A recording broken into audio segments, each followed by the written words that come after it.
What's up, folks? You are tuned into the Failing Frequency. You are joined by, of course, myself, Ethan Lunn. And Mike. This is the inaugural episode of the Failing Frequency. What do you think of the new face, Mike?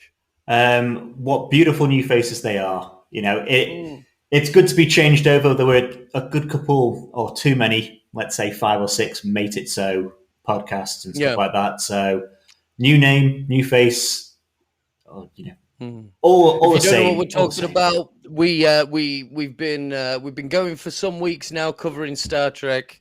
Doing reviews of Strange New Worlds. We've been operating under the name of Mated Show or The Mated Show to do with the Facebook group that we run, Mated So. Check it out. We fancied changing it up a bit. Yeah. It's a good name. It's a good name. Yeah. Failing Frequency is good. It sounds like The Thing. Yeah. But it doesn't require nearly as much explanation. And there aren't 5 or 6 other podcasts with the same fucking name. Yeah. Perfect, hey? That's what we like. There's a lot of Star Trek podcasts out there. And Who now knew? People having opinions about Star Trek online, you know. Oh, they certainly do. Yeah. Basically what we like to do, me and Mike, is we like to talk about Star Trek. Mm-hmm. And we've just had fucking like a whole bunch of Star Trek over the past, well, not the past, we had a little break, but we had 48 solid weeks of Star Trek on television. Yeah. And then we had a whole big dump of an extra spicy steaming dump of Star Trek news and stuff coming out of Comic-Con.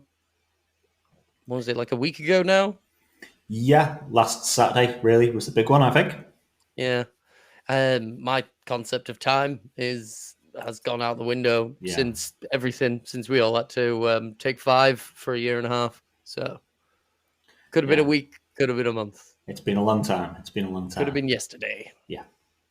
But what we were going to do for today's show, Failing Frequency, is talk about a little on the last 48 weeks of Trek and talk through the news that was coming out of San Diego Comic-Con.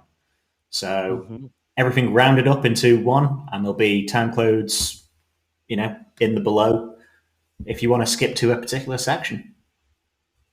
Yeah.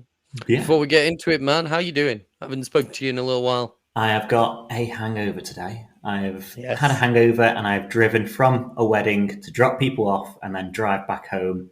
So I've been in a car for 5 or 6 hours. I'm tired.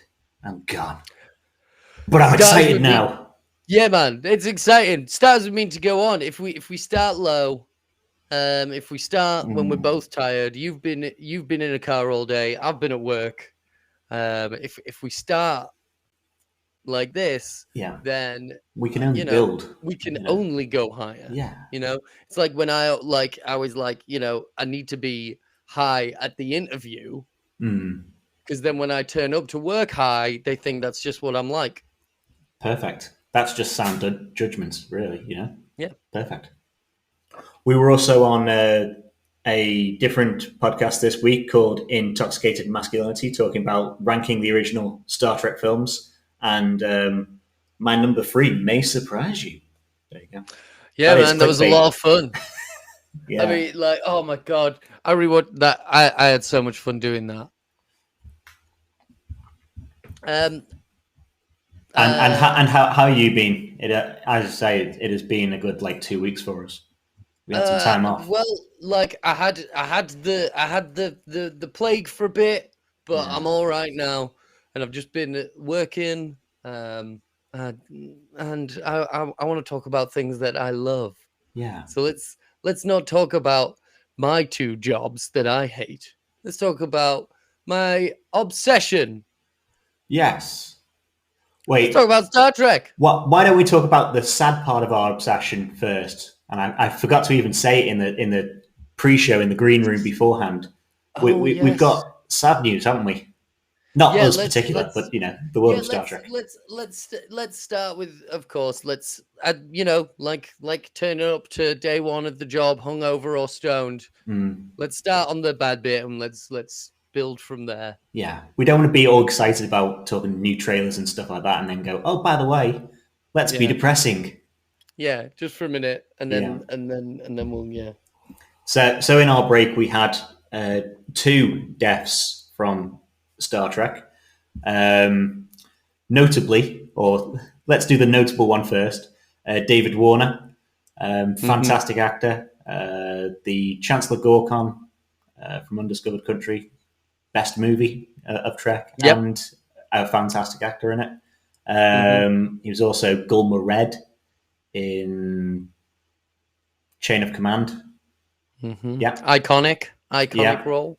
Perfect. Gets memed all the time for a good reason. Yes. On everyone's top 10s for TNG for good reason. And he was the human ambassador from some human ambassador. He was just trying to shag around, really. Yeah, man. He's a proper lech. Spicy alien chick. I get it. Yeah. So while we were gone, unfortunate passing of David Warner. Sad times.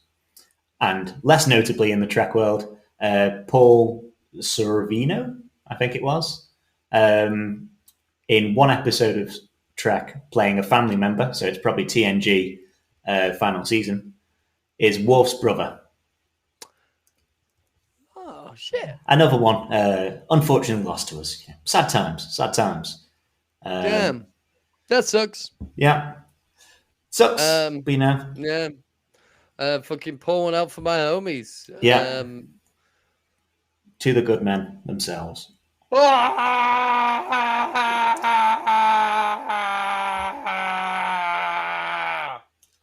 Yeah. One of them with our battle cry. We'll let Stovercorn know that they are on their way. Yeah. Yeah. Good man. But let's get on to the less depressing news. Yeah, man. Comic-Con looks fucking shit. Doesn't it? Yeah. I used to, when I was younger, I'd be like, oh God, I'd love to go to Comic-Con. And like the more I see of Comic-Con, the more I think that the scene of the 2 guys in that fucking Peg and Nick Frost when they're hanging out at Comic-Con before they meet their alien friend. Like, you see them at Comic-Con not having that much fun. I'm like, that scene should have been way worse. Like, everyone should have been actively having a bad time. I mean, I've been to 1 or 2 cons, not obviously nowhere near as big as San Diego. Although I did do New York, to be fair. Great event seeing it. It's great to see it. I wouldn't ever queue for a panel. I'm not mental. Why would you choose? Oh, I'm gonna be able to see something. Half of it goes online anyway. All the news comes out compressed into the actual bits you care about. The only you're only going to Comic-Con now to check out cosplay or to engage in cosplay, or if you're a seller and you're selling stuff, or like there's. I mean, I've been to some small scale comic conventions, and they're a good laugh. Yeah, for a lunchtime, you spend about an hour and a half, 2 hours. Yeah, the thought of town being taken over and lasting a week sounds exhausting. Yeah. And you must know as well, if you're given like a Thursday show, a Thursday panel, you're not being cared about as much. No. People know you're just like on there to fill up a day, really. But it's all good, and it gives us some news for Trek, really. Yeah, we were struggling on a week off. Yeah, it's definitely a good thing that it exists because it means we get all this goodness. But like, gosh, but actually going to one, yeah. But what we missed not being there, we could have gone into the 10 Forward bar. So for people who haven't seen it, 10 Forward, iconic from the Enterprise D. Obviously, you want to go to that bar, and they do a theme. They've set it up like Star Trek: The Experience in Vegas, how it was, that you can go to the 10 Forward bar. Trouble is, you'd think it would be the Enterprise D10 Forward, wouldn't you? Oh, I mean, that's what it's called. It's called the 10 Forward Experience. I'm looking at it now. Yeah, but it's themed and styled like Guinan's 10 Forward from Picard season 2. Oh, just a regular bar. So it's a bar. Yes, it's a regular bar. It's a regular bar. I just had that. I work at a bar. I've just had a regular bar experience. Yeah, I didn't even have to go to Comic-Con. Yeah, I mean, save yourself the admission. It doesn't look like they're doing. There are pop-up food and drink, but I haven't seen anything that looks I've seen noteworthy. A list of names of food trucks. Yeah. Including, what did I just see there?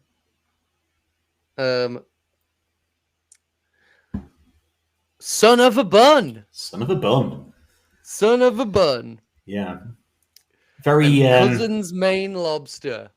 Very Star Trek themed, obviously. Like Cousin's Maine Lobster. Isn't there something about lobsters? Do you really want to be Cousin's Maine Lobster? Not if I'm going to eat it. Fantastic things. Obviously, haven't seen any good pitches out of it because I don't expect there were good pitches in it. Well, I mean, by the looks of it, if you Google a bar, you've seen what the experience was. Yeah. And speaking of experiences, on the other side of the states, so again, we're not going to it because why would we fly to it? There is a Star Trek Prodigy experience, set up for kids. If you look at photos of that, and I'll flash one up here or whatever, it looks even worse than 10 Forward experience.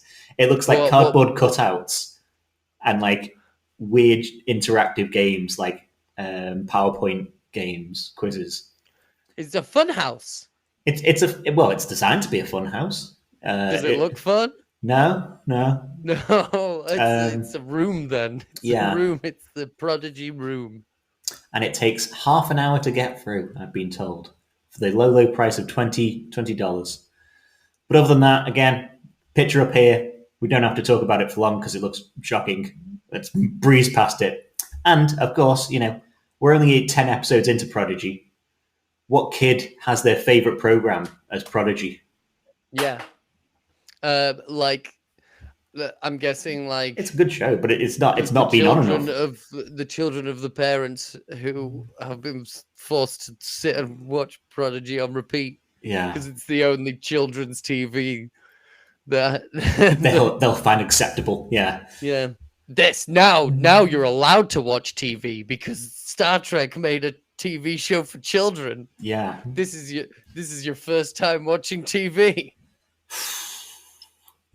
And again, because we're talking Prodigy, you'd expect at Comic-Con to hear how the second half of the first season is doing, or for a date for that. We didn't get one. Again, I have no idea why the season has been split into two, and it's been split into quarters. It's been quartered. Is it quartered? I thought it was two seasons of 20. Because we had a break. Oh, of course, yeah. We had a break. There was a break. Yeah. And then they were like, and they had the first half of season 1 of Star Trek Prodigy. So it's been quartered. Yeah. It seems like might so get weird. The second half in one chunk, and if we do, then nice. Yeah, I mean, it's all more Trek, and we love Trek. But it'd be nice to know, again, for getting your kids into the Star Trek Prodigy experience, if they're going to enjoy it, they need to watch more of it and kind of know that it's going to come out again. Yeah, but apparently it doesn't. And oh my god, there's going to be so many kids that are just 20 minutes in, I don't want to do this anymore. Yeah. Is there there must have been so many kids leaving through fire exits halfway through the thing? Well, the news story that I saw it on the pictures there, it didn't say it's a half an hour experience. It said it takes half an hour to get through.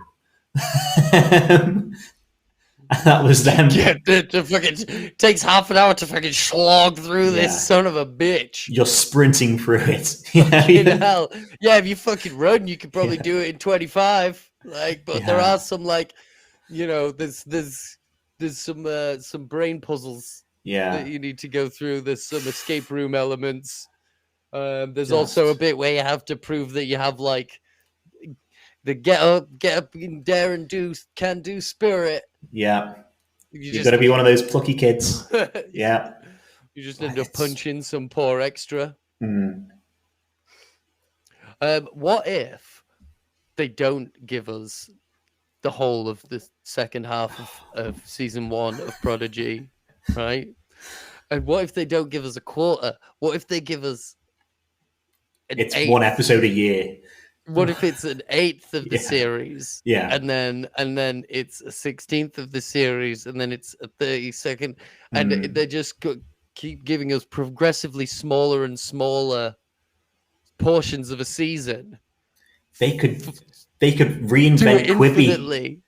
They could reinvent Quibi. Yeah. They could bring back Vine. Yeah. They could be like literally, if they keep doing it, because if they keep getting half, it's infinitely small, infinite regression. Season 1 of Star Trek Prodigy could last forever.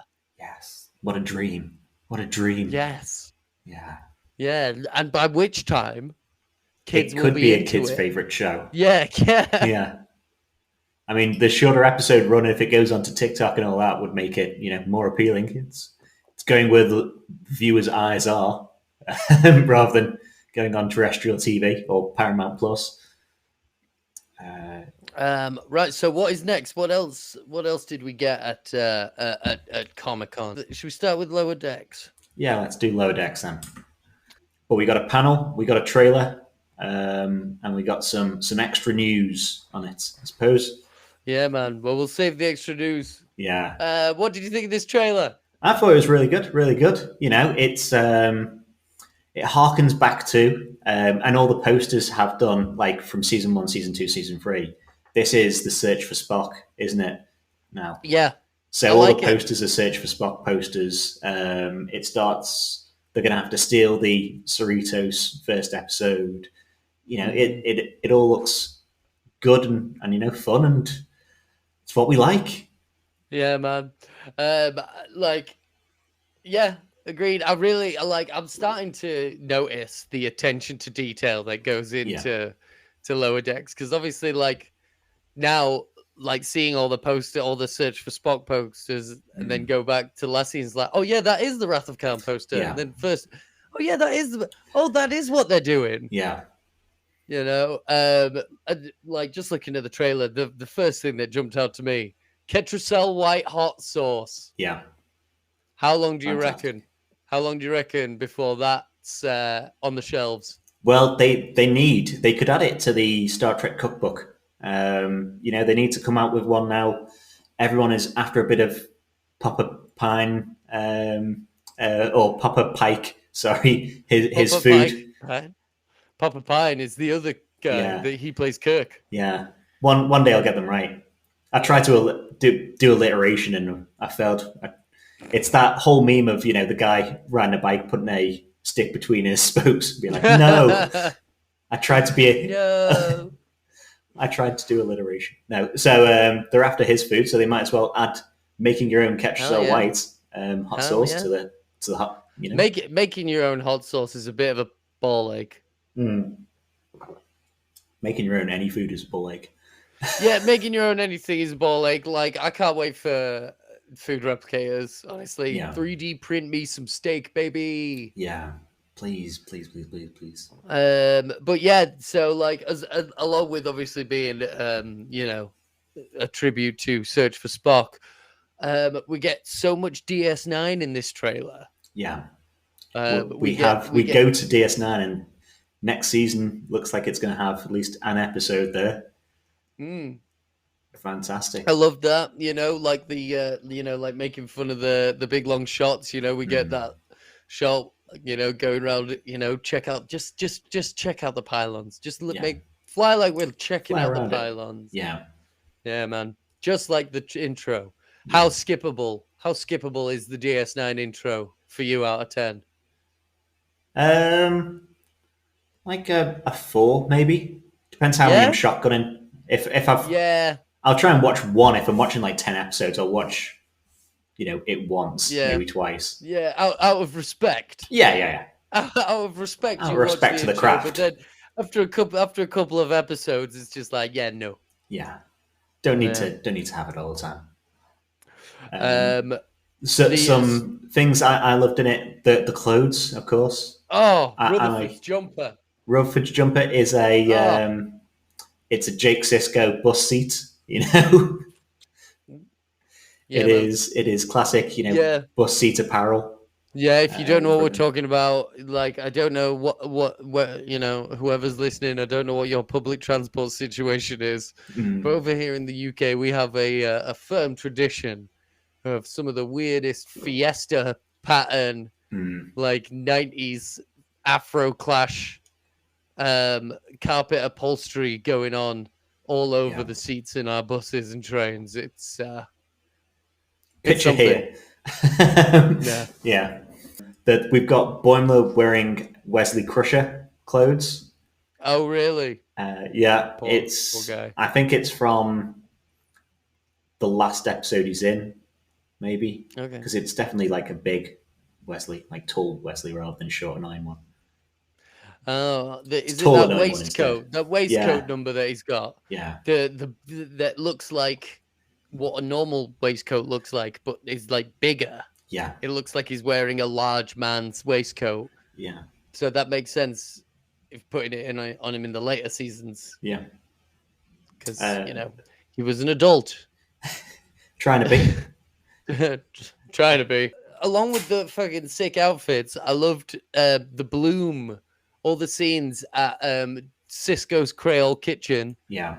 I loved the bloom quality that was going on. Everything looked like there was Vaseline on the camera lens. Yeah. Just like in DS9. I love that effect. That's fucking sweet. Love that. Yeah. I do love that effect, but when I play Star Trek Online, I have that effect turned right down. No, you got to be able to see what you're doing. Got to be able to see what I'm doing. What about? I did love the Klingon clowns with bat-left arms. It looks like people are living their nightmares. At one point you see one of them playing a trombone. Yeah. That's why I've got them written as Trombat-left clowns. Perfect. Trombat-left clowns. Trombat-lefts. Yes. Yeah. Because they're playing trombones with their bat-left hands. Yeah. I'm wondering if they're like someone's nightmare version of remember the Wheelers from do you ever see from Return the second, to Oz? Yeah, that fucking nightmare fuel. Yeah, the fucking even Wheelers, nowadays, that's horrific. What kid isn't like weirded out by that shit? That film was one of my favorite films growing up. It is a very important reason as to why I am the way I am. For sure. That'll explain it away. We loved it in our house. Yeah. So weird. It's so weird. It's so fucking weird. It traumatized my sister. But now we still watched it loads. You just roll around with roller skate hands going after her. Yeah, man. I don't need the roller skate hands. I'm creepy and off-putting as it is. We got some Martok in the trailer. Yeah. Martok. Who doesn't love Martok's Martok? back. Martok hasn't died. Off screen somewhere. Perfect. That's what we love. And by the sounds of it, we might be getting some more DS9 characters. Well, we're going to DS9, aren't we? So we'll probably see all of them that make sense for them to be around. And that there was possible hints of live action return for them at some point, but we'll see on that. Who would still be around? O'Brien wouldn't still be there. Would Bashir still be there? No, Bashir. Well, Bashir could be there. I mean, in the novels, he went off and ran Section 31, didn't he? And then he had a mental break. Yeah. And then. Yeah, but we'll talk about the novels later on when we talk about some other news, because like I've definitely got something to say about some of the other cool news that we just learned. Yeah, right up to the minute, Yeah. There was the Delta Flyer and the Delta Flyer flight suits. Yep, cool. One of the best uniforms used for one episode only. Definitely. Yeah. Love that. There are some shots of that suit when you see them full body, because like they're rocking that like that era of, like, we're in the combat boots era of Star Trek. We were in pirate boots era, and then we were in navy boots era, and then we were in bell bottoms era for a while. Yeah. And those suits have the bell bottoms, and when you see them full shot, it's just, it's such a nice shape. It looks like one of those like disco outfits. Yeah. Like one of those like full body disco outfits that Knobhead from The Darkness used to wear. But just, when you say disco, you mean actual disco rather than Discovery as well. Yeah, I mean like let's not confuse people. Yeah. Yeah, no, I mean like, fire, I mean like Disco Inferno, baby. Yeah. Saturday Night Fever. I got that boogie woogie flu. But I'm rocking these bell bottoms overalls. Yeah. And I'm about to go fly through space. Fantastic stuff.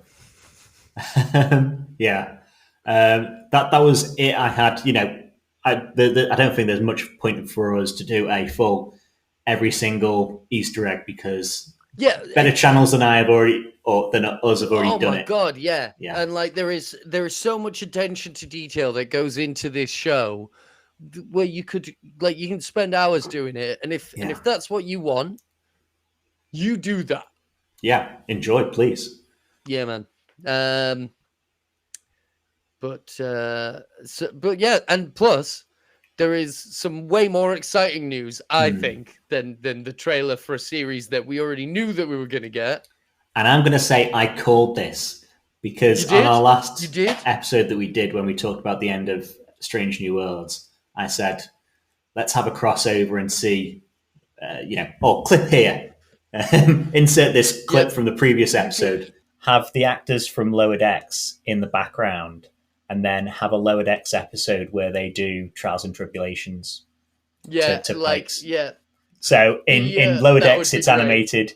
In Strange New World, you see the actors. Literally just like in one scene. Yeah, just in the background. Just in the background of that. Yeah. Yep, you called it. I hoped. Yeah. I hoped. In my, but I never would have thought.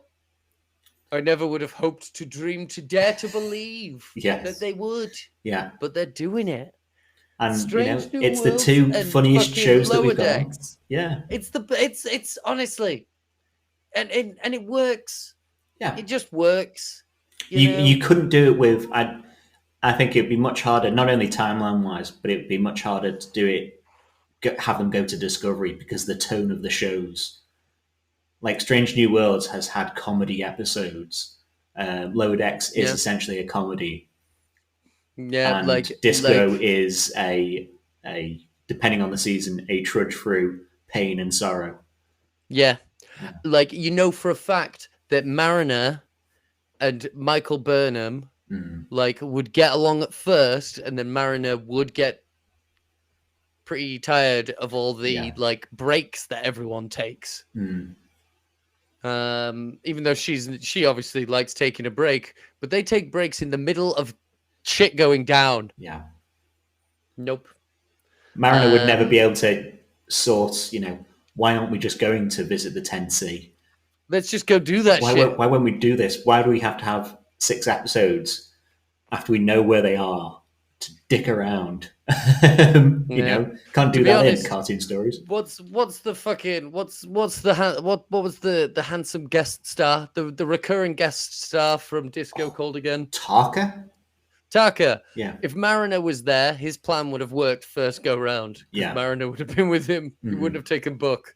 Yeah. Fucking Book. But yeah, it's going to be fun, man. Yeah.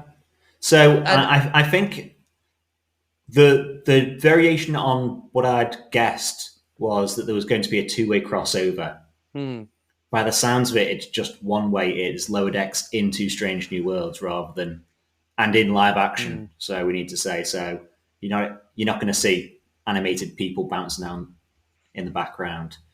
Yeah, that I mean, stuff. like that would be fun, but Who Framed Roger Rabbit style? Yeah, like as much as I would love to see some good old fashioned knocking of the lampshade. Yeah. It's just that's never going to happen. I could definitely see them maybe doing a little bit of Stranger Things in Lower Decks. Maybe have Pike show up at the end of an episode. In the same way that we've had, Riker, you could have all the captains that are happy to lend their voice. Why not? You could have Pine standing next to Chris Pine, standing next to Shatner, standing next to Wesley Shipp, whatever his name is. Yeah. I think I can believe seeing the ending of the next series of Lower Decks having Pike. Yeah.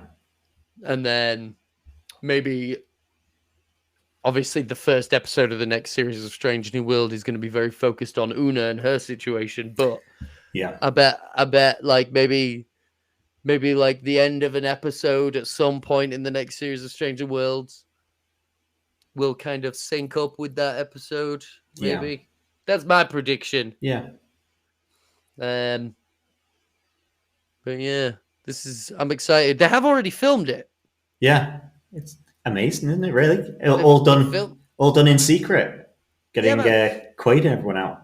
Yeah, I saw an interview and they were saying there was people tweeting at them they should do a live action crossover, and Quaid's there they totally should while he's on set. Yeah, responding, yeah, totally sounds like a great idea. Apparently, Tawny Newsome broke shit. Apparently she broke shit. Apparently, just shit on the set, she'd go like, "Oh, what's this?" And then Quaid would be like, "No, don't touch that." And then she'd just touch it, and it would immediately break. And she'd be like, "Put it back." Those sets aren't built to stand up for forever. No, they're to be looked at, never touched. Yes, yeah.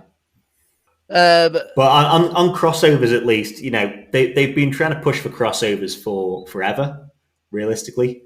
The best we've had is Picard in the first episode of DS9. We had Bashir in an episode talking to Data, and that was about it.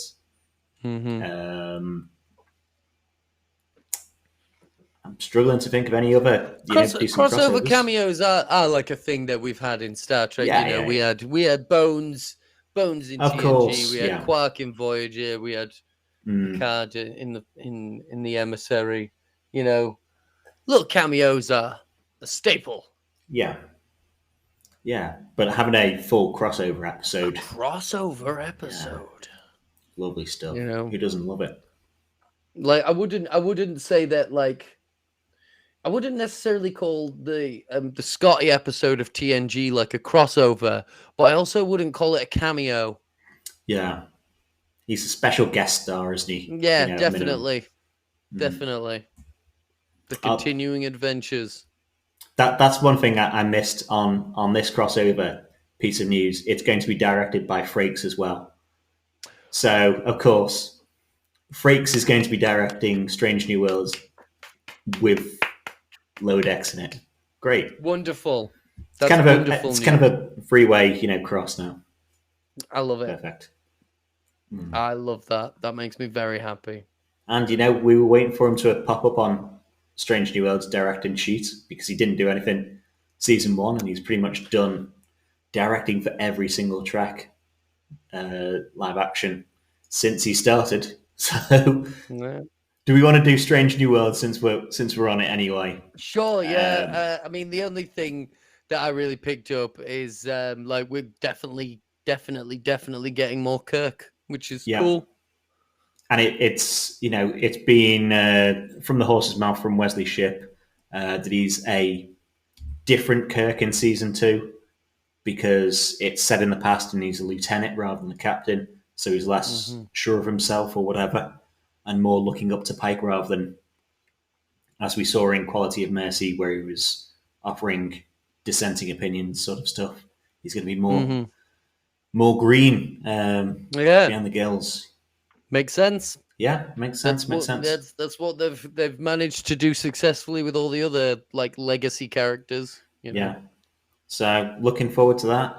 It's going to be interesting because it has to butt up against canon if he meets Pike. But who cares? It's already going to butt up against canon, but who cares when it comes to him meeting La'an Noonien Singh and then being like, oh, what's this guy's name? Khan Noonien Singh. Interesting. Okay. Are you any relation to a person that I went on a mission with once? He probably doesn't even remember her. Like I keep saying, he's all about number one. Yeah. He is a self-serving bastard. Nah. Yeah, cut to a deleted scene of Spock. Like, don't you remember La'an? Yeah. Nope. Yeah. You served with her. Anyway. All these conversations can just take place riding the turbo lift to the bridge, It's fine. Nah, man. Yeah. You mean that nurse? No, that's Chapel. You still serve with her. Yeah. You mean the one with the mohawk? No. No, she's dead.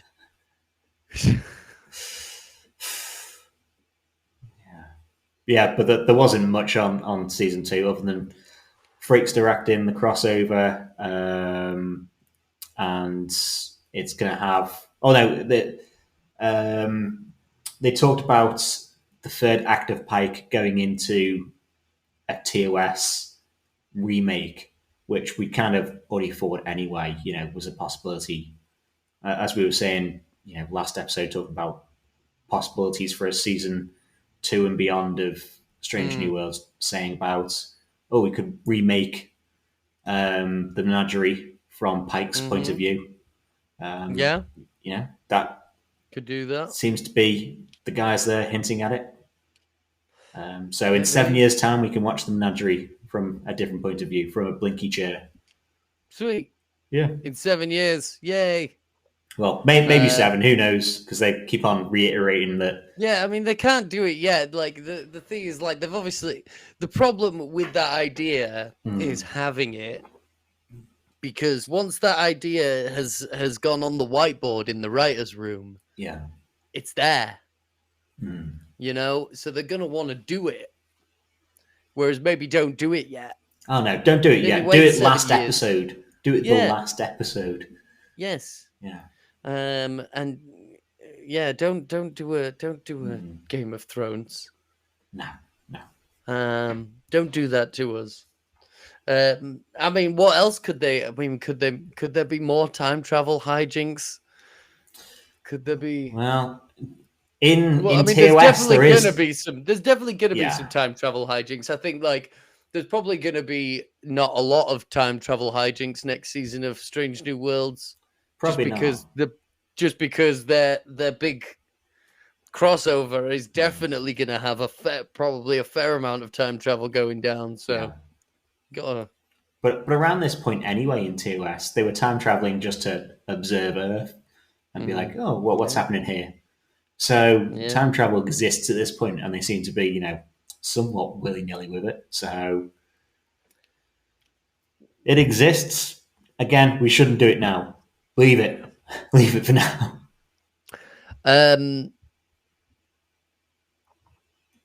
So anything else really to say about Strange New Worlds aside from the fact that everyone had a great time making the show and everyone's very excited for the next season? Yeah. Cool. Trek has had some Emmy nominations. I've got that written here.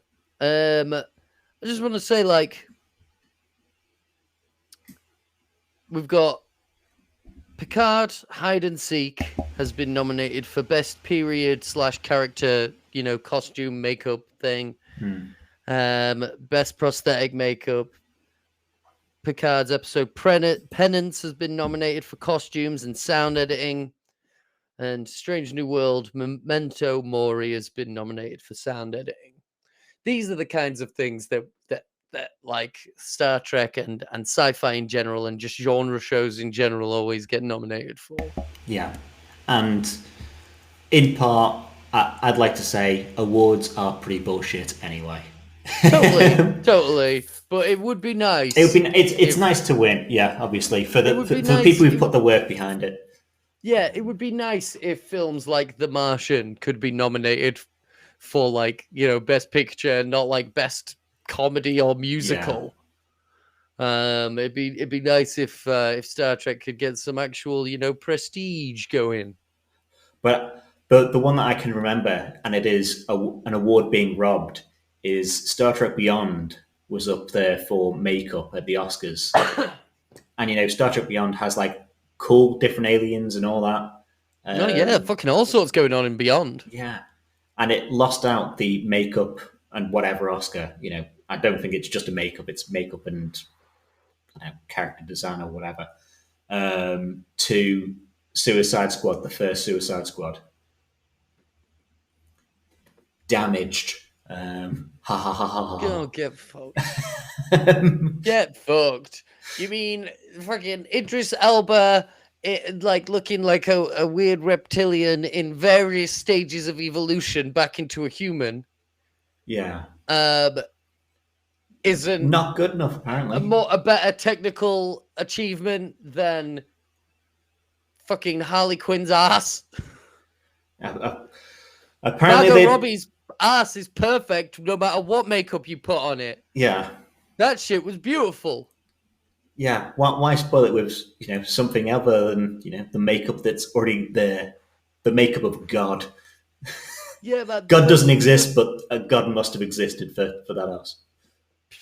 Fucking like the most you've got the guy with the skull tattoos, and then there's like the guys who look like they're just a pile of eyeballs, but that was all CGI. Yeah, the only one I can think had like half decent makeup was Killer Croc. And what did he do in the film other than scutter into the water for 10 seconds? He wore a hoodie. Yeah. So great. Yeah. We got this like terrifying crocodile man monster. Let's have him wear a hoodie all the time. Yeah, cool. Yeah. So yeah, hopefully for the people. Shit's fucking rigged. Shit's fucking rigged. It is. It's rigged. So hopefully, Trek can win the awards. If it doesn't, sorry to all the people who've worked hard on it, but awards are bullshit and half rigged anyway. Yeah, your work speaks for itself. Yeah. Do you want to do Resurgence? Because we can get it done quick, I reckon. So yeah, sure. I don't really know much about it, so yeah. So if anyone didn't know, we're getting a game this year. It's in like 3 or 4 months' time. Must be. Well, it must be in 3 or 4 months' time. If we're getting it this year, it has to be. Called Resurgence, and it is it's a dialogue choosing, sort of The Walking Dead sort of game, but not in that art style, obviously. So they were having a playthrough that hasn't been released to anyone. It's got Spock in it. It's got a Nimoy facsimile of Spock that sounds pretty good. The guy that they've got voicing him is pretty dead on. Yeah, I've seen the shots. It looks like a good sort of character. That's the thing, like Spock is so iconic looking. When you do him in animated, you can kind of caricature him a bit. Yeah, make him slightly more recognizable. Make him look more Spock than Spock, because that's what Spock looks like in the Resurgence. He looks more Spock than Spock. Yeah. And it is set 1 year after Nemesis, so it is before Spock goes back in time. So same setting as Series 1 of Lower Decks. Lower Decks crossover.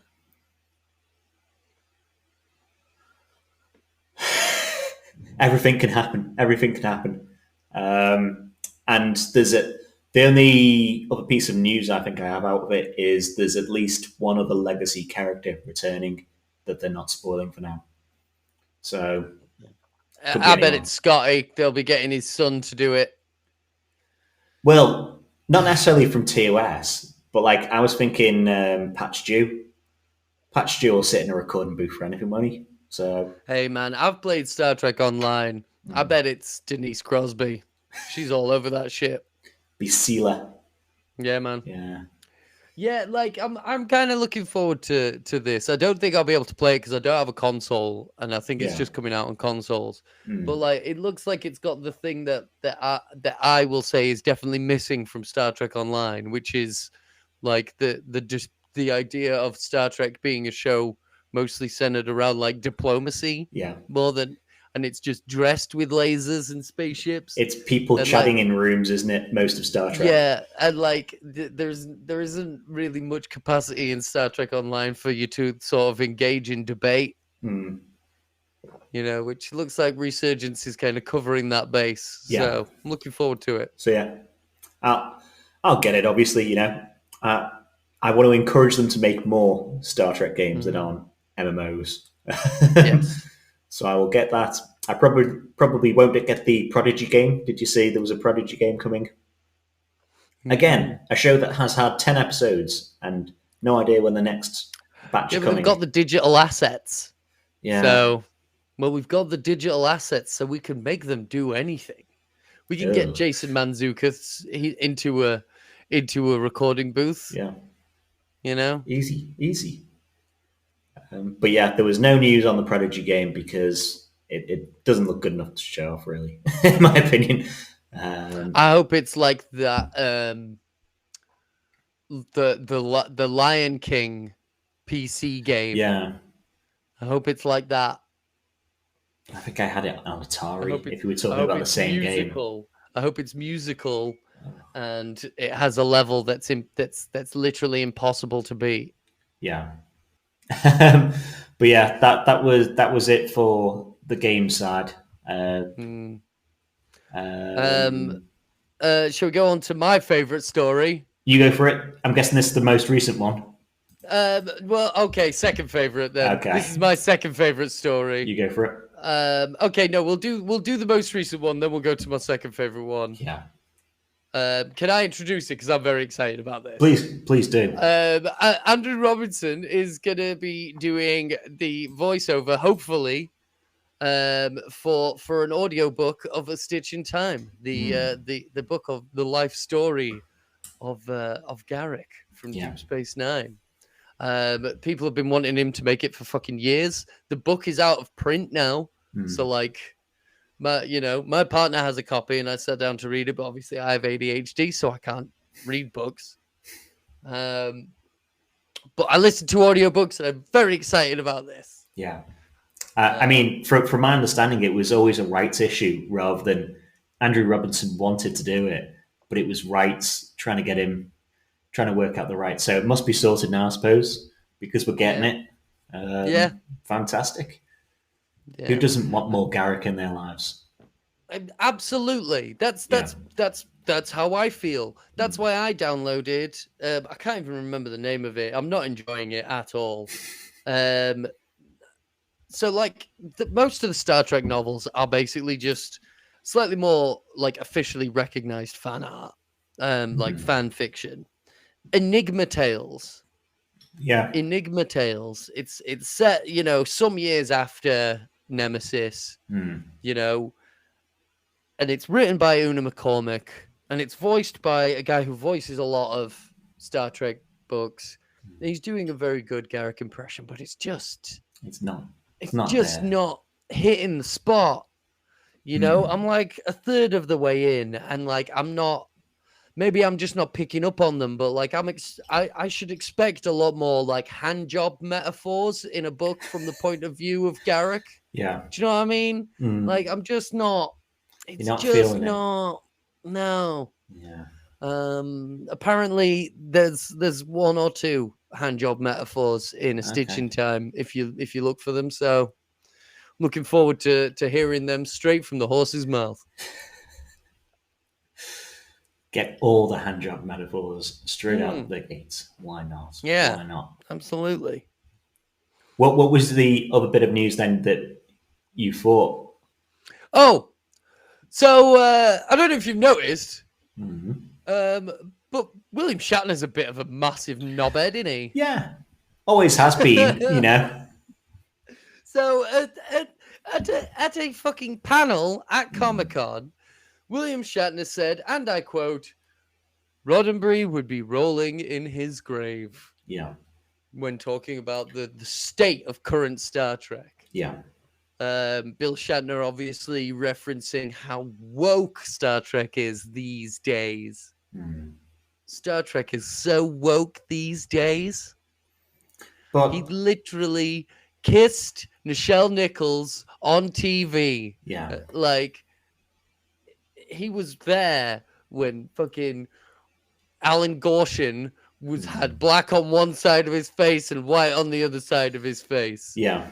Like it was too subtle for Shatner. Too subtle. That was all far too subtle. Yeah. Like, it's outrageous how detached some people can be from the modern world, and yet still believe that they have you know, a valuable thing to contribute to the conversation. Like, it's, and I think there's been one or two ways that, you know, things, the wokeness of modern Trek probably hasn't been perfectly framed for me in one or two episodes, one or 2 points.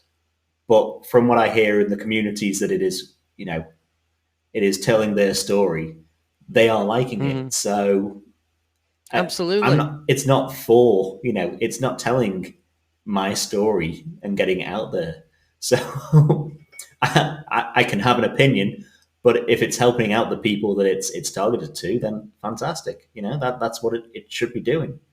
Yeah, absolutely. Like, you know, having excuse me, having storylines that revolve around, you know, trans characters or trans actors, putting trans actors, you know, front and center, having, you know, stories that serve as metaphors for current global like, that's what Star Trek does. That's what it's supposed and that's to what be Star doing Trek all the time. Yeah, the whole time. Yeah. And just because, like, it's kind of frustrating to talk about, just because it's, you know,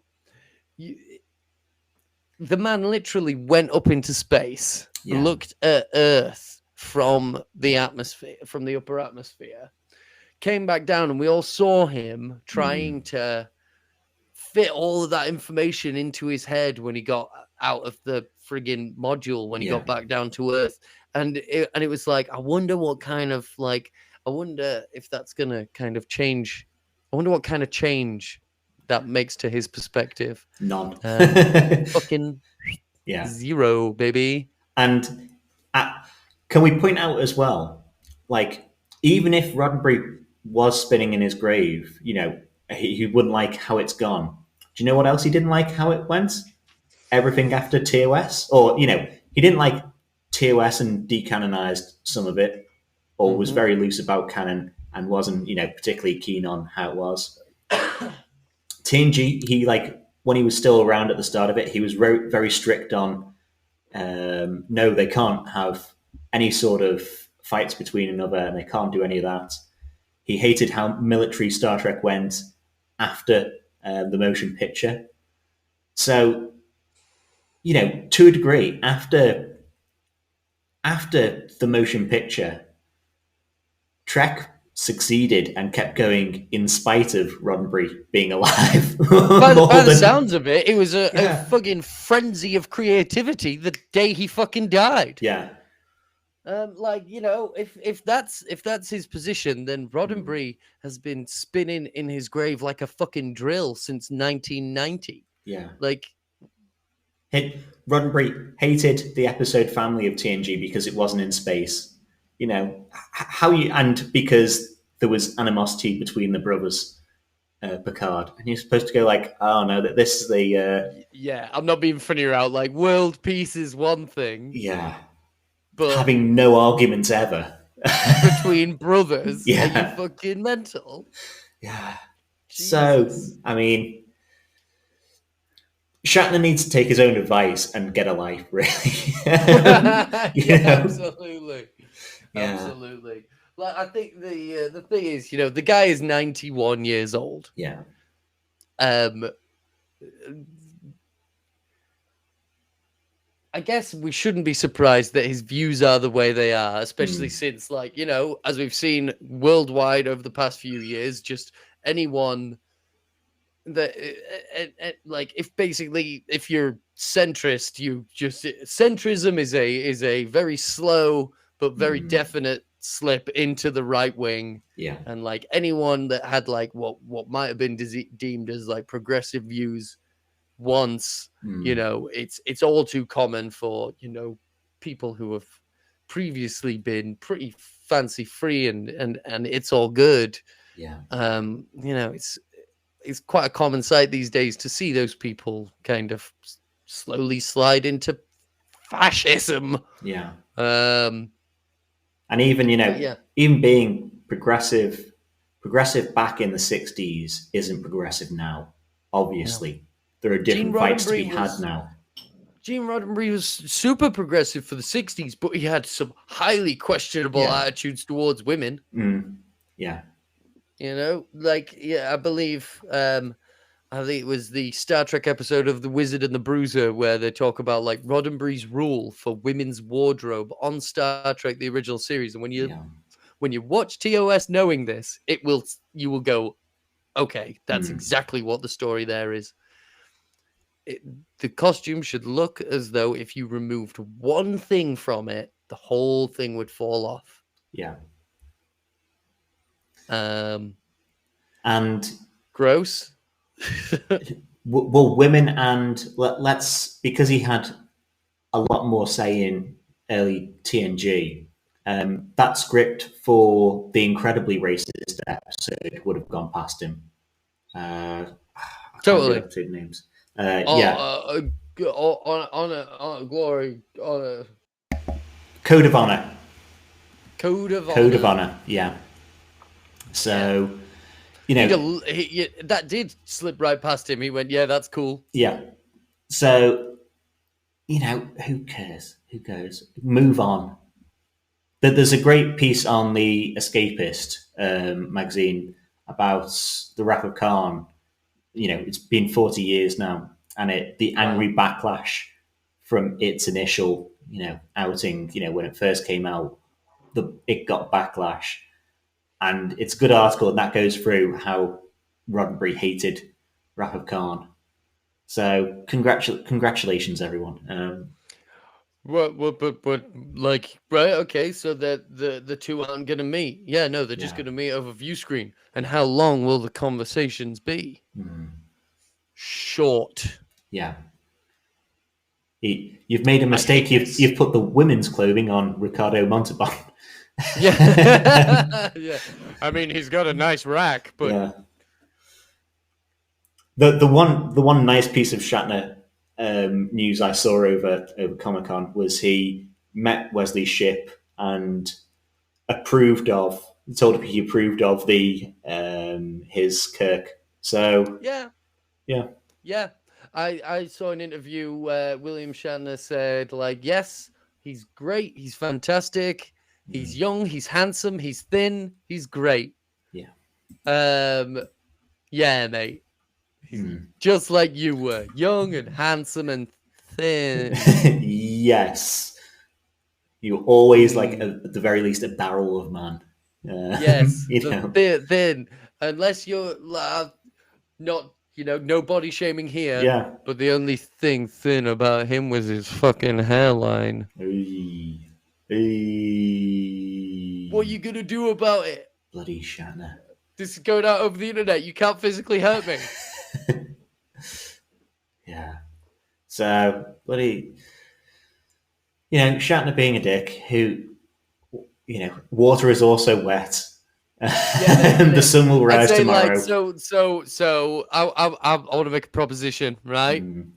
So my idea for the name for this podcast, before we settled on failing frequency, I wanted to call it Shatner Face. Yeah. Either Shatner Pants or Shatner Face. Yeah.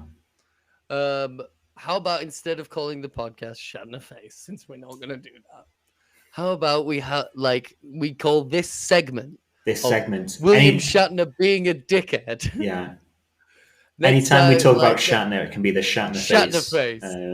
Yeah, man. Yeah. Shatner Face. I can deal with that. Yeah. All right, we need to get a jingle for Shatner Face. Yeah. Please, no. We need to get a jingle for the show. Jingle for the show. Some point. I know so many musicians. I'm gonna fucking get someone to play fucking Summit. Break out of theremin. Yeah, man. Do the Star Trek theme in fart noises or something. No, that would be for Shatner Face. That would be. Yes. Pen.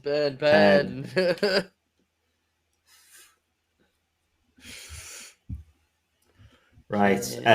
In other news, let's say Picard until the end because it's the nice piece of news, I suppose. Yeah, man. Do you want rapid fire other Star Trek or comic? Comic. Okay, so there's new comics coming out from IDW. I think it's called Star Trek #1. So there's one of them coming out. And it's issue #1. It's issue #1 of like the new run. Okay. So are we talking like a kind of like a Star Wars comics-esque reboot? Like, are these comics set? I think. Well, let me tell you, they collapsed all of the memory beta bullshit timeline. Yeah. In the books, they did a Crisis on Infinite Earths. They condensed all that shit down. Yeah. And now they're starting a comic run. Kind of sounds like we got a bit of a Legends canon kind of situation. Yeah. Going. I think that's always been the case where on screen was, always deemed as canon other than when it overrode itself and then you were, supposed to forget it. And then the books and whatever were in their own universes kind of stuff. But let me say what this is about and then you can deem it whether we'll ever see anything live action of this. So, Ben Sisko has returned from the Bajoran wormhole. I hate it! No, on that first line, it is like, will we ever see this in live action? No. Avery Brooks isn't coming back. Not happening. Yeah. Nope. But no, carry on. Like, this is cool. But his godhood is failing with every minute. So now he still has extra powers. Okay, so he's not... Okay. So the thing that would make it interesting isn't happening. Well, if he has powers, I suppose for narrative's sake, you can't just have him fly around the universe like he's Superman. Something like that. Yeah. Sent by the Prophets on a mission to the deepest parts of space on the USS Thesis. He's witnessing the unthinkable. Someone is killing gods. Probably Gore the God Butcher. I was going to say, is it Christian Bale? Yeah. Oh my God, it's the guy from Final Frontier that looks like Christian Bale. He's back. He's back. Yeah. Oh shit. And I thought in Final Frontier we wanted to kill the god. Wait, yeah. Oh man, maybe he wanted betrayal. So only Sisko and his motley crew, which includes Crusher and Data. Okay. So again, Data's back. So this doesn't feel like it's going to be set in the TV universe, does it? Yes, even. Why? I think it's B4. You know how B4 in the comics got Data's memory engrams and they worked, and then the TV show they were like, no, sorry, tried, he died. Oh man, I'm sure this is going to be good. Yeah. Because I have to I have to be sure that it's going to be good in my brain. But like, I don't know, depowering him, like out, like when I heard before we were recording, you said that it was going to be about Sisko. I'd seen that they were going to do a comic. I didn't know it was going to be about Sisko, and I had in my mind like kind of like a Phantom Stranger. Kind of the Spectre comics kind of thing where you are following this like sort of godly being and he's like getting involved with shit that way, but if we're depowering him to bring him straight back into the action and he's on a mission and not like going immediately to visit his children. Well, I hope he sees Jake and I don't know, whatever his one with Cassidy was called. Yeah, like I hope he sees them because like that's the first place he should be going. Yeah. That's like what Avery Brooks was always pissed off about was that's what Avery Brooks was very pissed off about, the fact that in his mind the way he saw it, Ben was essentially abandoning his family, which he didn't think was a good example to be setting, but especially a newborn being like diaper changing, goodbye. But yeah, so I guess he didn't come back yesterday like he said he might do. No, liar. But yeah, I'll get it and read it. The art on it looks quite nice, so I'll get it and read it and see how the first issue is. But yeah, Sisko's back, baby, and teaming up with Data and Crusher. A classic team up. Yeah, the classic, that old gang. So strange. But yeah, comics are coming back, and we did hear there was a panel where a question got asked about the DS9 characters returning, and I don't know if this was before or after the Lower Decks trailer where we saw DS9, but it was, it got said conversations have definitely been had, so. It would have been really nice to see Sisko in season 2 of Picard, as we were saying at the time on the group. We see mention of him. He's like General Sisko in that alternate, not mirror universe, but whatever it was. I think it'd be cool if we got like if Picard ended with a shot where like Q and Wesley and Sisko are all just sat on like a veranda watching everyone and just go, huh. Yeah. As godlike beings watching these yahoos. Yeah. I mean, I don't know if Q met up with Sisko again. Presumably, there's a book about everything. I would love to see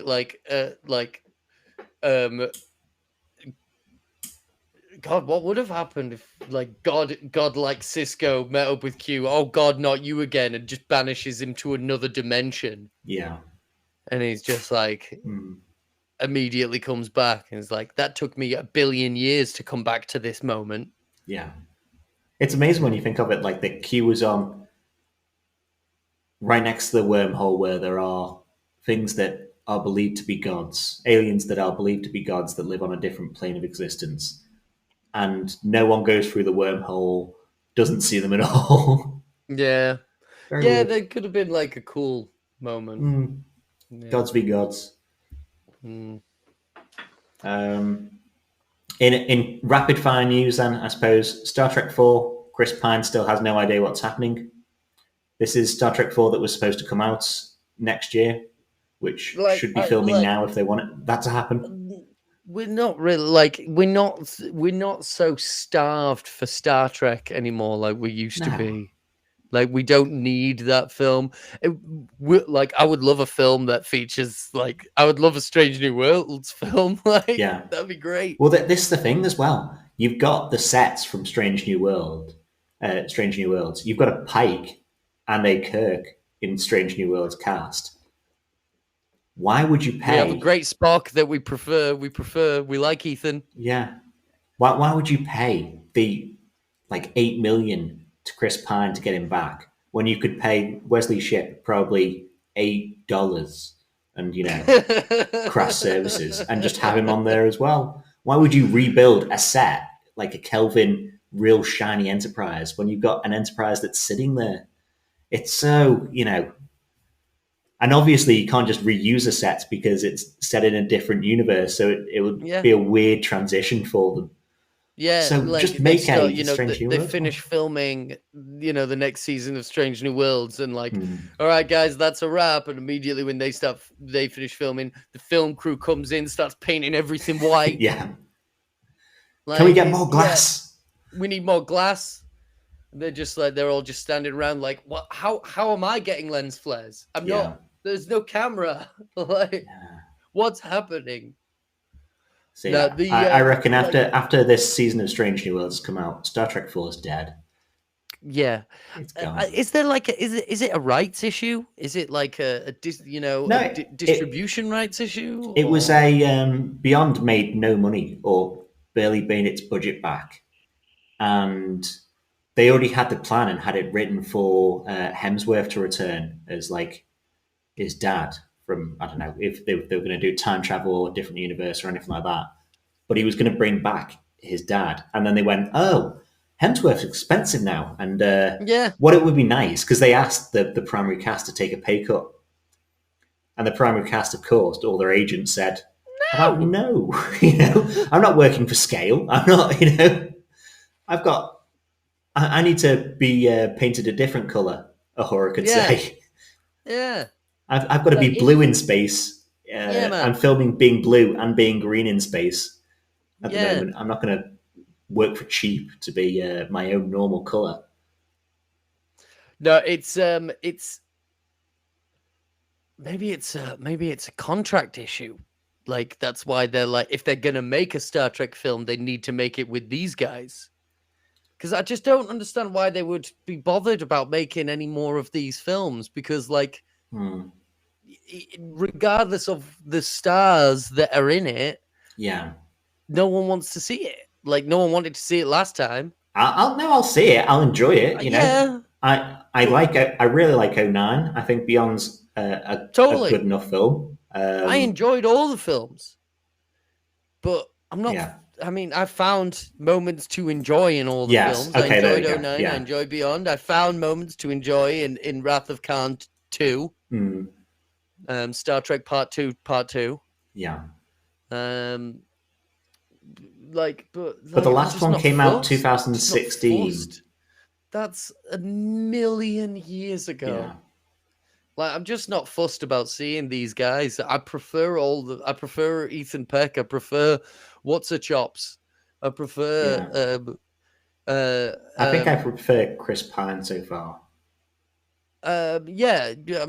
Chris Pine is preferable as Kirk, but what's his name as Pike? Well, I mean, he's dead now. But like, I would like I said, if we want movies of the good shows that people are liking, prime timeline. Yeah, make a movie after Picard. Set after Picard. Do that. Do that, please. Yeah. Give DS9 the movie it should have gotten. DS9 Voyager TNG crossover movie. In other quickfire, one more quickfire piece then. So they were still saying alongside Star Trek 4 that they're still in pre-production or like working out 2 other shows, and of those shows to expect more female leads. So I think it's fairly I guess that Section 31 series is probably kind of somewhat still locked mulling. In. Well, I would say it's kind of locked in. Female lead. They've been talking about it for a while. Michelle Yeoh's up for it. Michelle Yeoh is amazing. Yeah, but I was never keen on a Section 31 show anyway, and now it has been. Is it 2 years since Michelle Yeoh left Discovery? I mean, it's a dangling plot thread in which we don't know where she went. But also, I don't particularly care. I kind of do. I like the idea of, having like Captain Georgia, having this, having something set at the same time as Strange New Worlds and Disco and TOS, but show like the dark. I want to see the darker underside. Like, there's so many episodes where that have so many dangling threads. Yeah. And like and that's the kind of thing that Lower Decks turns into jokes. But then, like, some episodes have like dark implications. When after in retrospect, some of those could be addressed in something like Section 31. Yeah. The only one I thought could be a possibility that we know, they kind of hinted at before, is the Star Trek Academy show. Because I think Tilly in the last season of Disco was like, "Oh, now you're an instructor at the academy, aren't you?" So they could try and make a series around Mary Wiseman as part of the academy, and they've been in part trying to make it an academy show for 20 years. Hey, wait a minute! Female lead. They've just collapsed the Beta timeline. Yeah. What was one of the more popular things from the Beta timeline? The Emmett Till. Aventine. Yeah. Esri Dax. Yeah. Like, that's one thing that we do want, something set, in that, that area of the timeline, and there's going to be a gap there when Picard goes, which we'll be getting onto because, They could always do the Captain 709, Captain Anakin Hansen. Captain Hansen. Yeah. Back from the Enterprise B, but looking different now. Oh yeah. Same name. Yeah. Oh yeah. But yeah, I mean, there's plenty of it to go. All these shows could go. It's just they've somewhat been in production. They've been slow to produce them for a while. Yeah. I mean, we can speculate till the cows come home. Yeah. I think the good, the best, good thing to keep in mind is we're getting more Star Trek. Yeah. Even more? Yes, even more. Forget the 48 weeks. We want 52 weeks all doubled up. Every single week has 2 or 3 episodes. Absolutely. Yeah. Absolutely. So, on to the big one of the Comic-Con, let's say, because I think this had the most on it because it's probably the next show, isn't it? Yeah. This is After the bit. This is the bit that made me giddy. Yeah. So we had Picard. We had a reveal, not trailer. It was kind of a teaser trailer, wasn't it? People just standing up against black backgrounds. It was something. Yeah. It was kind of like watching video footage of a photo shoot. Yeah.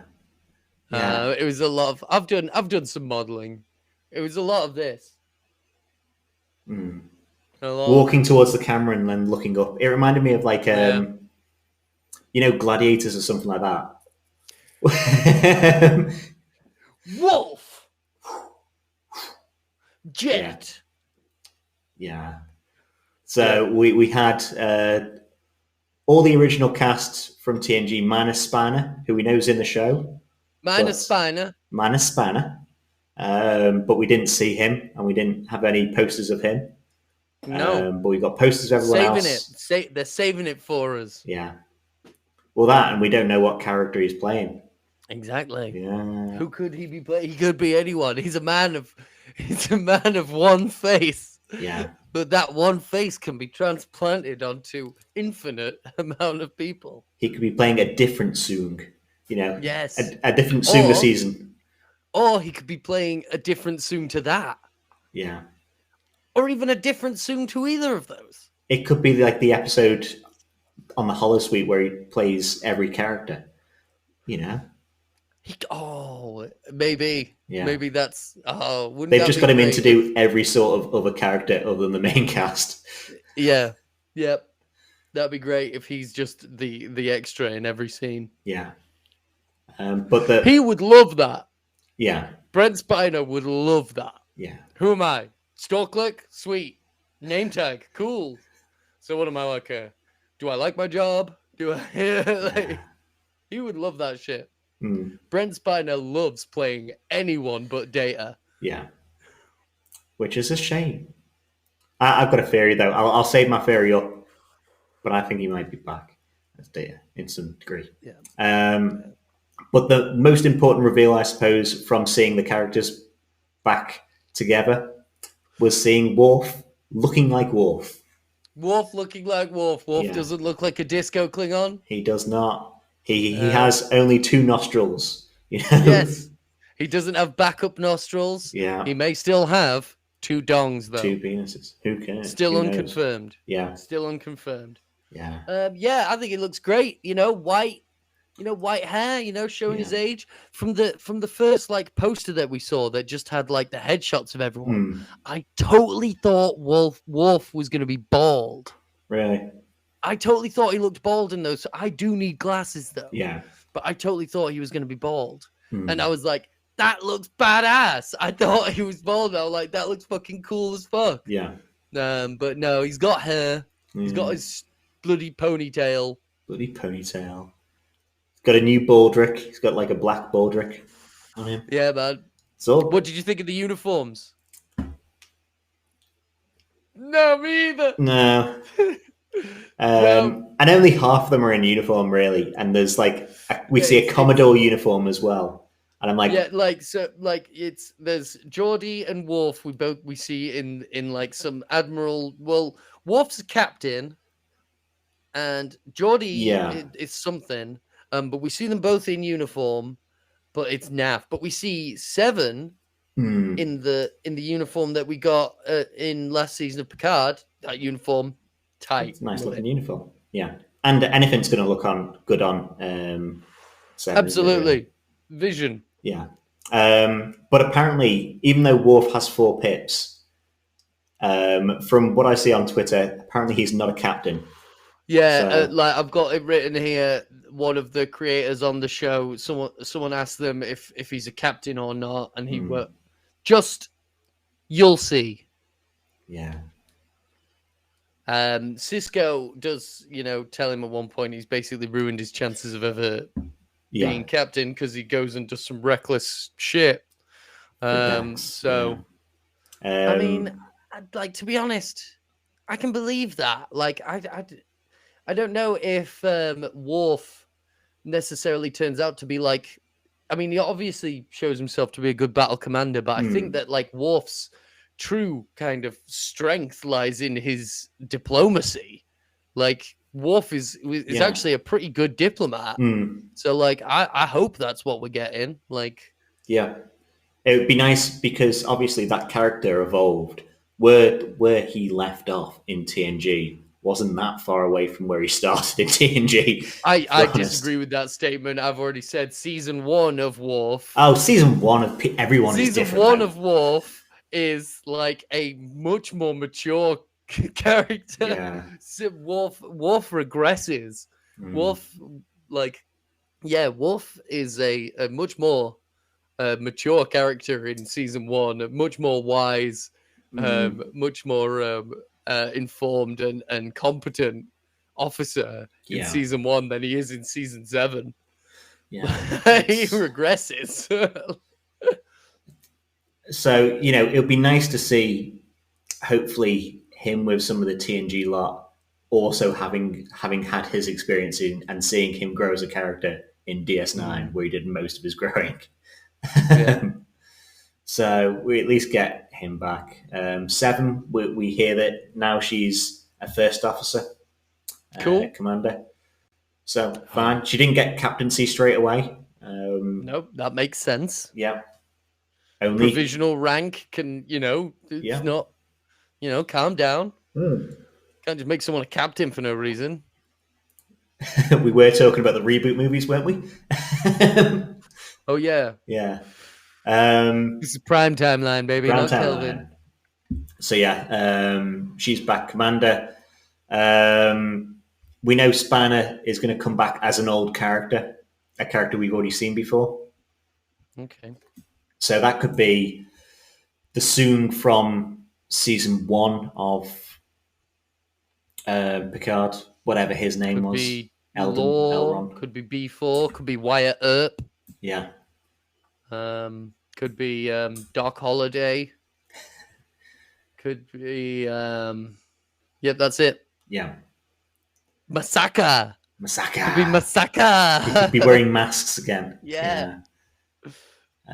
We know that this all from creators or interviews or whatever. The crew has a significant role and don't start off together because why would they all be together anyway? So, No. And we know there's going to be some animosity between the crew. Mm-hmm. Yeah, I've got that. I would imagine so. There's gonna be we're putting together a team kind of montage or something, and there's gonna have to be some. I would imagine. I mean, what's the thing that's sticking out in my head is we see Dr. Crusher. Dr. Crusher's back. Gates McFadden's back. She's not a captain by the looks of it, like we saw in not Best of Both Worlds. All Good Things. What was the All Good Things? What's gone on there? Obviously, like everything kind of differs from what we see in All Good Things, but like that was something that I thought we were going to see is Captain Crusher. I think it would be nice because that timeline obviously diverges from Picard knows the future and then tells everyone about it, so it has a chance to diverge. And that kind of stops Worf and Riker battling over Troy. Cool. Worf just gives up, doesn't he? But it would be nice because he's gone back into the present day in All Good Things, and he knows he's got this syndrome. And Crusher knows he's got this syndrome. If she went, right, I've got 20, 30 years to try and solve this for him, for my best mate, potentially, and best mate, potentially. And then... Potentially. He is French. He is French. He may be the best. But then she gets to a stage of almost curing it. And what happens? He dies anyway and gets it cured by going into a different body. Yep. So if Crusher tried spending her life trying to fix the syndrome, whatever it's called, Irumodi's syndrome for Picard, and then it wasn't needed anyway, that'd be interesting. Well, God damn it! If I knew you were just going to create like a new body out of clay and have the gods breathe life into it, I would have actually fucking worked on my career, you son of a bitch. Yeah, I could be the captain of the Pasteur, but no. Like a Pasteur.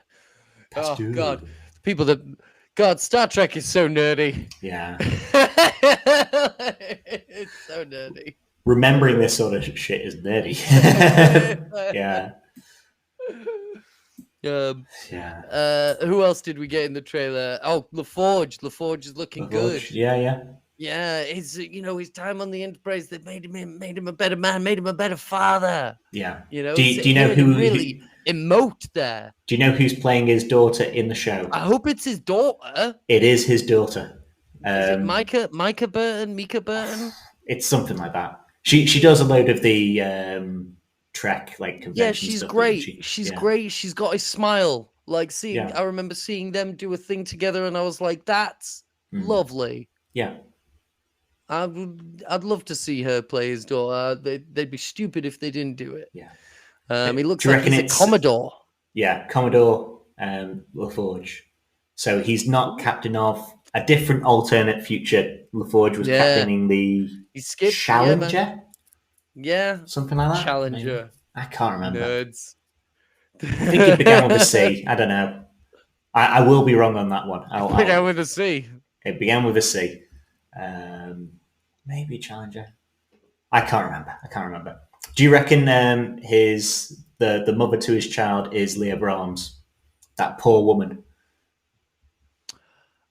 That'd be funny. That'd be wildly unlikely. Yeah. Leah Brahms seems like a highly intelligent woman. Yeah. I wouldn't think that she would be that into someone who In the books, had they like get together, and it a is, weird real doll of her on the holodeck. yeah, it's weird. The books put them together, and it's just like, why would she ever be interested in him? No. Why would he ever like? I'm sorry, but like after Yeah. God, what I would if that was. I'm just thinking about like if I was Yeah. me, I'd be like I would be doing everything in my power to pretend none of that ever happened. Yeah.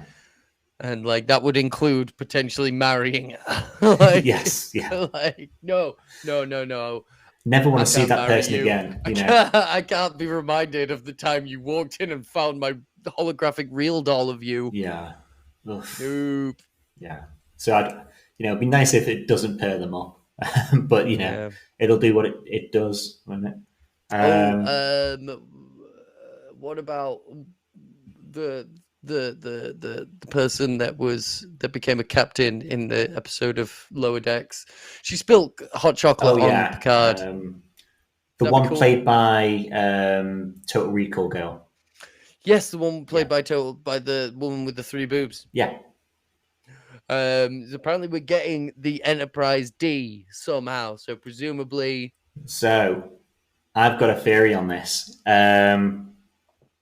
Trek Core, the YouTube channel, whatever, has pointed out that a actor, Emily Hampshire, has been cast at unknown role at the moment. I think she could be playing young Bev, because there's another cast actor called Edward Spleepers. Apparently, that's a name. Nothing wrong with that name. I reckon he could be playing young Jean-Luc. I reckon we could be time traveling back to the Enterprise D being constructed. No, we're gonna get some horrific deep Star Trek deep fakes. Well, not if we've recast like Emily Hampshire and Jean-Luc. Yeah, but like they recast Luke Skywalker, but they still deep faked Luke Skywalker onto him. Yeah. And like they deep faked young Q onto.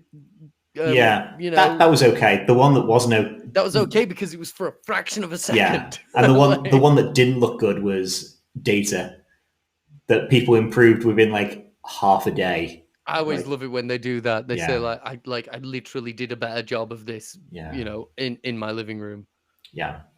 So I think when we've heard tell of Spanner coming back as a character we've seen before, I think there's potential. Some will be recast, some will be de-aged, and Spanner is supposed to have looked the same all the way through his, existence. Or Data, that was his not complaint. Spanner. That was his complaint. They were like, you can't just make me look younger. Yeah. But imagine if we go back into the past and there's recast Bev, there's recast Jean-Luc, we get to see Jack Crusher, but Data is still looking like Data. Or like is thingy de-aged Spanner. Because otherwise, why wouldn't you have him in the trailer? Why wouldn't you have him on the poster? There's definitely something afoot. There's definitely some funny business going. There's something. They're up to something with that Spiner boy. Yeah. And even though like it'll be time travel 2 seasons in a run, but at the same time, how else are you going to get the Enterprise D in it? Unless they do like no bloody A, B, C, or D. Unless they do a holodeck, or maybe I don't know. Maybe there's an Enterprise museum ship. Yeah, true. An Enterprise museum ship or something. Yeah. And then, so do we think it's going to be the Enterprise E or the Enterprise F as well? Either way, we must be seeing a new captain.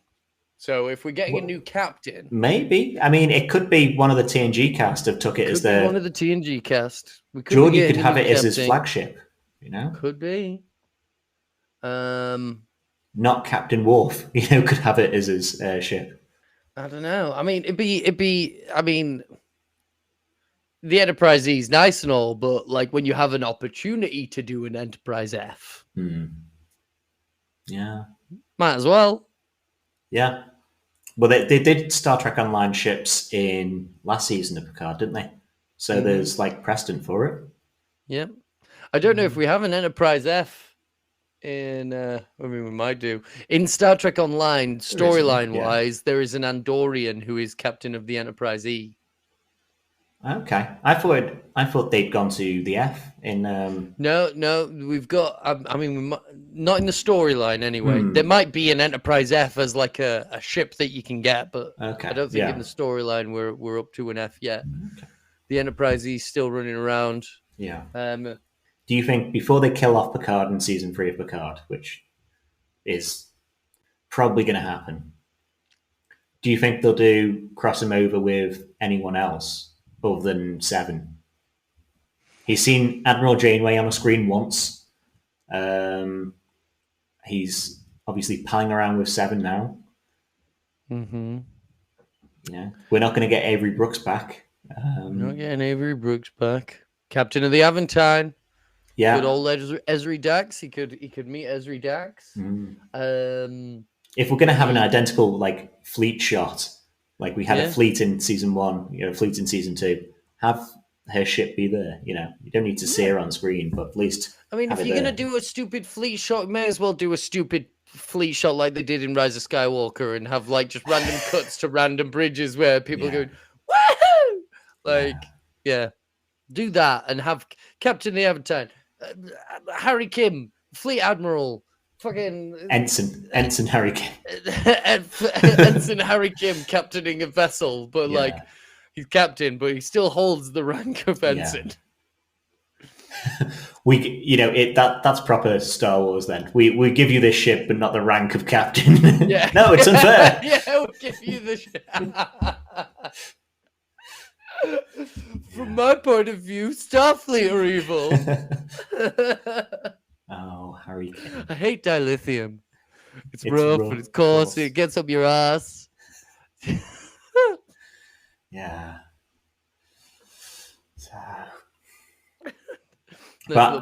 I think it'd be nice to bring your Star Trek with some Star Wars there. Yeah, I think it'd be nice to get Janeway back.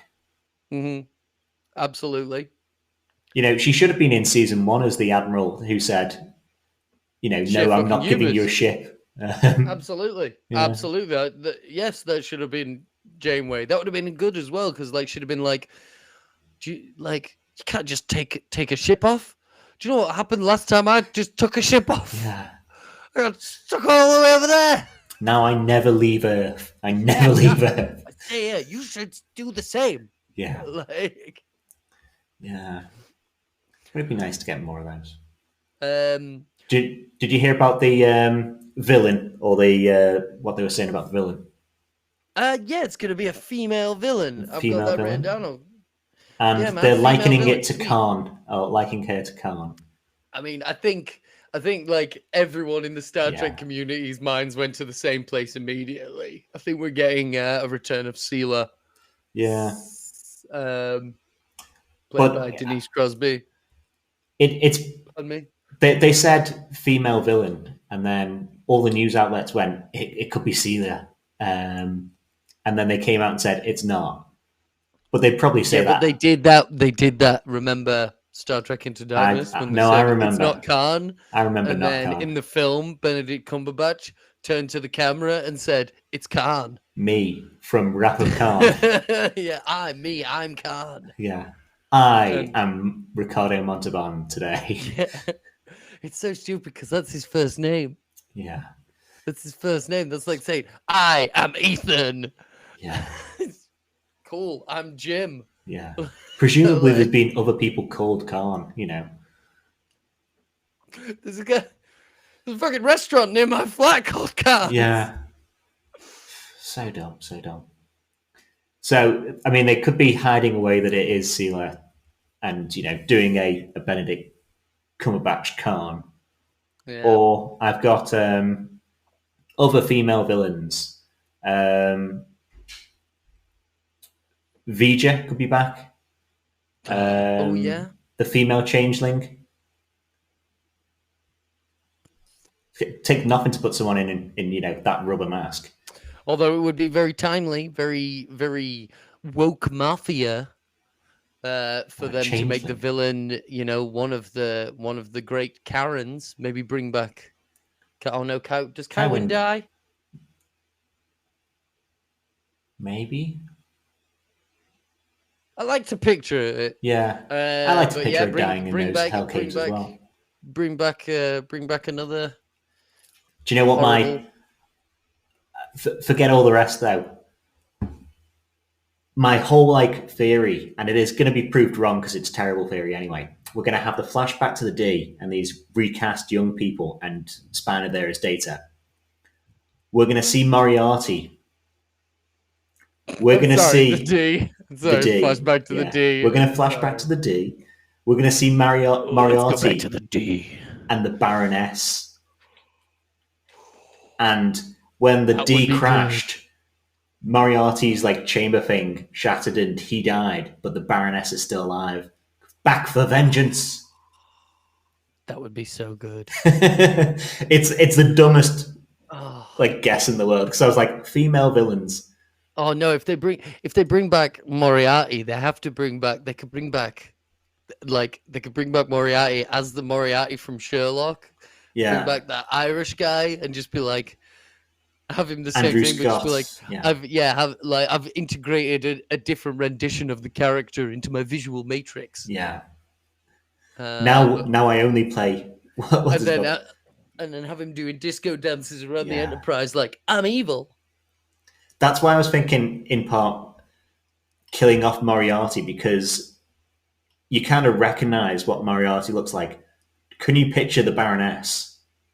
She was in one episode rather than 2 or 3, like Moriarty was. She wore a dress with a bustle. She did, but I can't picture her face. You can put anyone in a bustle.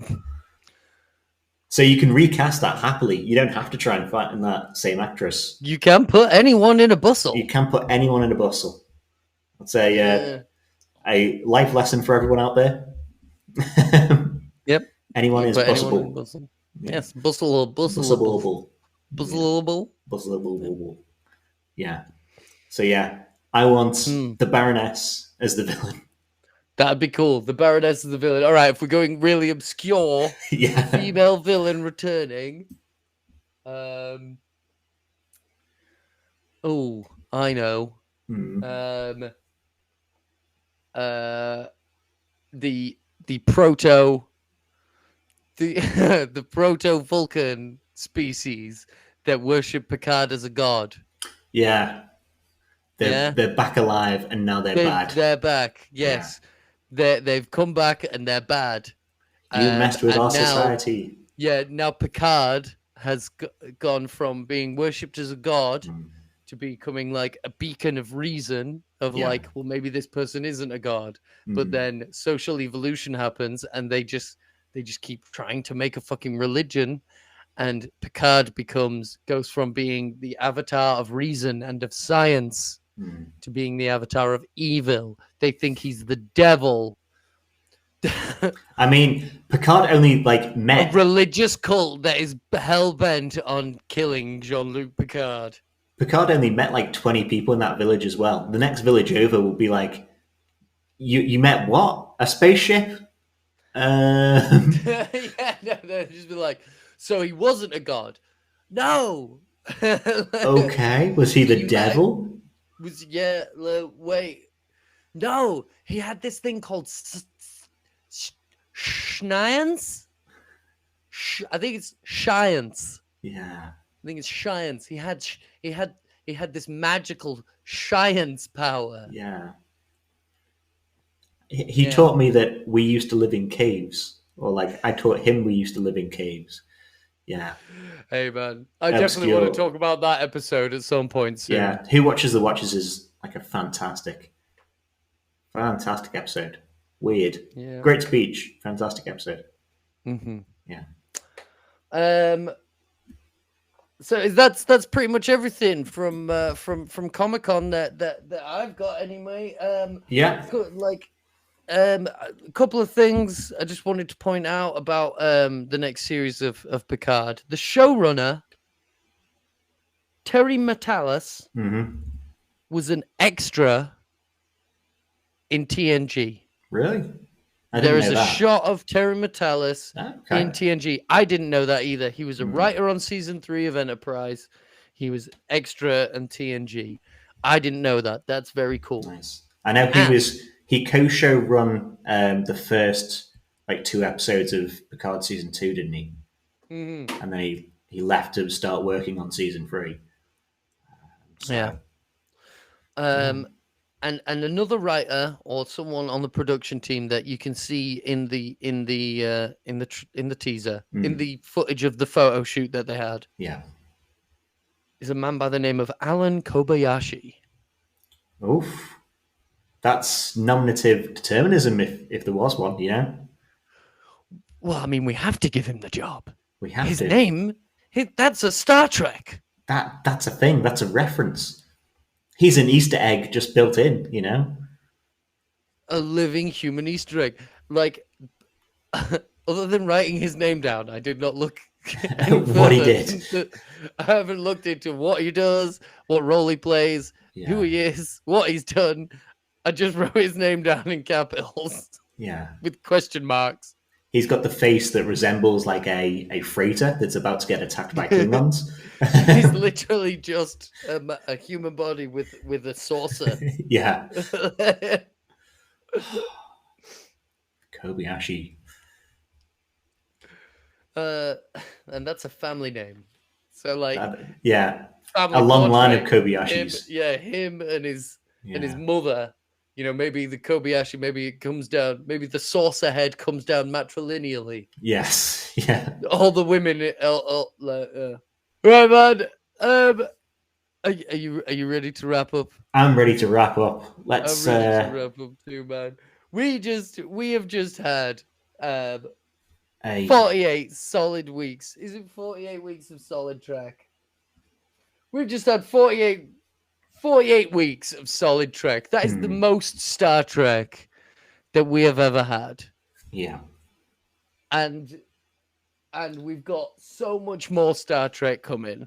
And in those weeks, there was overlaps as well. If you remember, there was like... Yeah, man. Sometimes we were getting 2 Star Treks a week. Yeah. Like, this... They could have made it 52, you know? They so could. They so should have. I mean, we got overlaps and that was cool, but like, the year of Trek would have been a good thing. It would have looked good on a t-shirt. Yeah. But like that... It's a wonderful time to be around for a Trekkie. Yeah. If anyone out there is calling themselves a Trekkie, or thinks of themselves as being an important, integral part of the Star Trek legacy, and yet can't see like the golden age of Star Trek that we live in. Yeah. If New Trek isn't for you, if it's not my Star Trek, yeah. If those people that are rage quitting out of certain online communities because modern Star Trek is just a den of what does it say on my poster, on my sticker? What are we? Seriously gross and morally bankrupt. Yeah. I mean, you can't see the forest for the trees. Yeah. And you don't have to love all the shows. Like, not everything is 4-quadrant nowadays, the shows that they're making. It's not made to be loved by everyone, but they're making a show for you. They've made, like, we've got 4 or 5 shows going at the moment. We might have another 2 going in a year or 2's time. One of those shows will work for you. Yeah. Yeah. You just give it a chance. We do. Give peace a chance. Give peace a chance. We gave all of the Star Treks that they've been giving us recently a chance, and guess what? For the most part, we fucking love it. Yeah, I love them being on. Yeah, man. I'll say that. I love Star Trek being back in the zeitgeist, baby. Yeah. And that's what we're here to do. We're here to follow. We are in the zeitgeist. We've got our finger on the pulse. Yes. We are tuned in to the failing indeed. frequency, baby. And so are you. Live long and prosper, dumbass. Peace and long life, double dumbass. Double dumbass. Double dumbass on you, sir.